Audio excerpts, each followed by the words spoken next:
मेरा नाम है हरिया, मैं काम करता हूँ बहुत बढ़िया, खाता हूँ खाना और रोज गाता हूँ गाना। अरे यार, आज तो बहुत देर हो गई।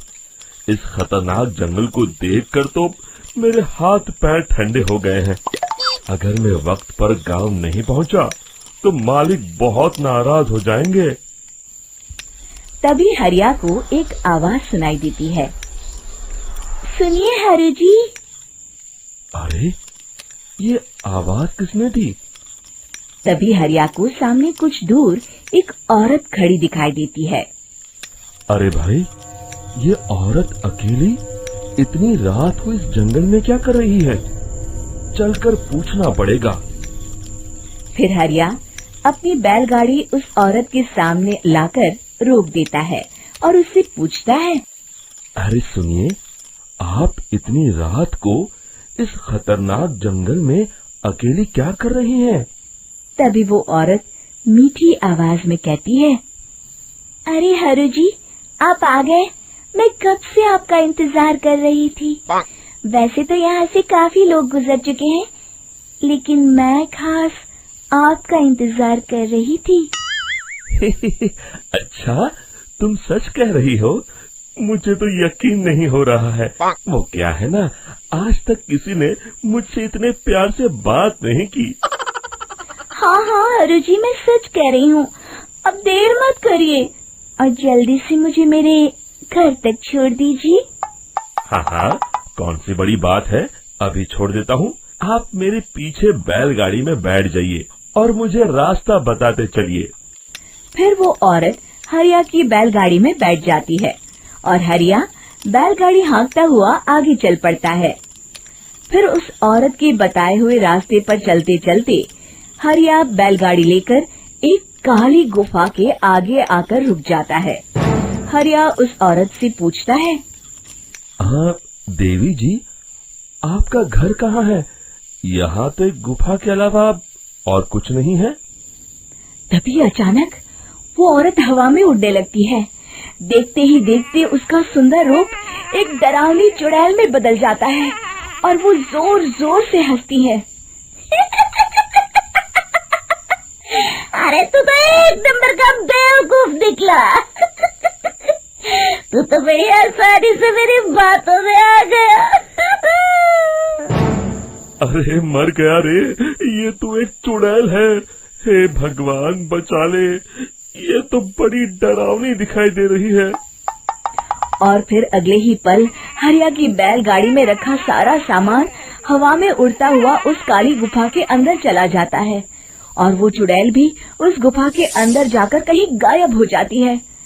हरिया ये नजारा देख बुरी तरह घबरा और परेशान हो जाता है। अरे, ये चुड़ैल तो मेरा सारा सामान लेकर गुफा में गायब हो गई। अब क्या होगा? अगर मैं गांव खाली हाथ गया तो मालिक मेरी अच्छी खबर लेंगे। मेरी इस बात का कोई यकीन भी नहीं करेगा। फिर आखिर वही हुआ। हरिया के मालिक चंपक सेठ को हरिया की किसी भी बात पर रत्ती भर भी यकीन नहीं हुआ। चंपक सेठ को लगा हरिया झूठ बोल रहा है और उसने ही लालच में आकर सारा सामान हड़प कर लिया है। फिर हरिया को बेईमान समझकर चंपक सेठ उसे काम से निकाल देता है। अगले दिन अपनी दुकान में परेशान बैठा चंपक सेठ गुस्से में बड़बड़ाता है। अरे, दुकान में तो सामान बिल्कुल भी नहीं है। अब मुझे ही शहर जाकर सामान लाना होगा।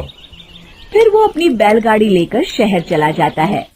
शहर से सामान लेकर जब चंपक सेठ वापस गांव लौट रहा होता है, तभी उसे एक आवाज सुनाई देती है।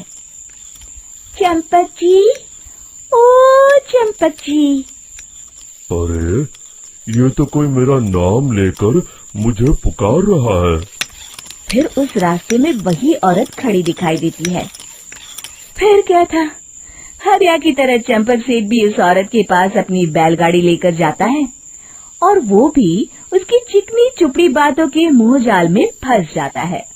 फिर चुड़ैल उसे भी अपनी गुफा तक ले जाती है और उसका सारा सामान लेकर गुफा में गायब हो जाती है। बेचारा चंपक सेठ लाचार होकर खाली हाथ गांव लौट आता है। फिर ये उस जंगल में रोज की बात हो जाती है। जो कोई भी शहर से कुछ लेकर गांव की तरफ लौटता, वो चुड़ैल उसे बेवकूफ बनाकर उसका सारा सामान लेकर गुफा में गायब हो जाती। एक दिन हरिया एक लकड़हारे को उसी जंगल की तरफ जाते हुए देखता है। फिर हरिया उसे रोकते हुए कहता है, अरे भाई, क्यों अपनी मौत को दावत दे रहे हो? मेरी बात मानो, आगे जंगल में मत जाओ, वहाँ एक बड़ी भयानक चुड़ैल रहती है। लकड़हारा हरिया की बातों को नजरअंदाज करते हुए कहता है, अरे भाई, मुझे पहले ही बहुत देर हो चुकी है, मुझे जाने दो भाई।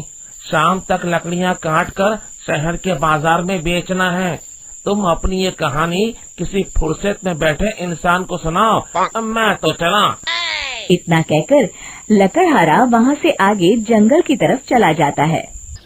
फिर अगले दिन गांव के मुखिया के घर के बाहर बहुत सारे लोग जमा हो जाते हैं।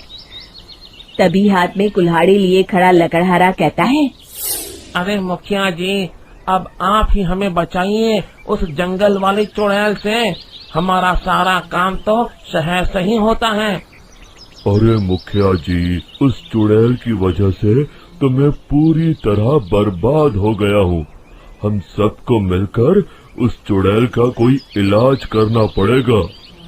तभी भीड़ में खड़ा वीरा कहता है, आप लोग चिंता मत करिए, कल से वो चुड़ैल किसी को नहीं लूट पाएगी। मेरे पास एक बहुत अच्छी तरकीब है। तभी चंपक सेठ उसका मजाक उड़ाते हुए कहता है, अरे तेरा नाम वीरा है तो क्या हुआ? तूने अभी उस चुड़ैल को देखा नहीं है? जाकर अपना काम कर, बड़ा आया। तब मुखिया जी कहते हैं, नहीं नहीं चंपक सेठ, मुझे लगता है हमें इस लड़के को एक मौका देना चाहिए। फिर सभी गांव वाले मुखिया जी की बातों से सहमत हो जाते हैं और वीरा शाम को एक बैलगाड़ी में कुछ सामान लादकर उस जंगल की ओर चल देता है। वीरा, ओ वीरा, कहाँ जा रहा है? तभी वीरा मुड़ के देखता है, वही चुड़ैल एक औरत के रूप में खड़ी है। अरे बहन जी, मैं आपको ही ढूंढ रहा था। देखिए, मैं आपके लिए क्या लाया हूँ। अरे वाह, तो खुद मेरे लिए इतना सामान लाया है। तू ही अकेला गांव में समझदार है। जरा देखो, मैं भी खोल के, बड़े भूख लगी है। जैसे ही चुड़ैल उस सामान पर से कपड़ा हटाती है, एक भगवान शिव की तेज रोशनी उसके अंदर मूर्ति से निकलती है और चुड़ैल अपने असली रूप में आकर जलने लगती है। अरे मैं जल रही हूँ, बचाओ! बचाओ! ओम नमः शिवाय, मर गई मैं!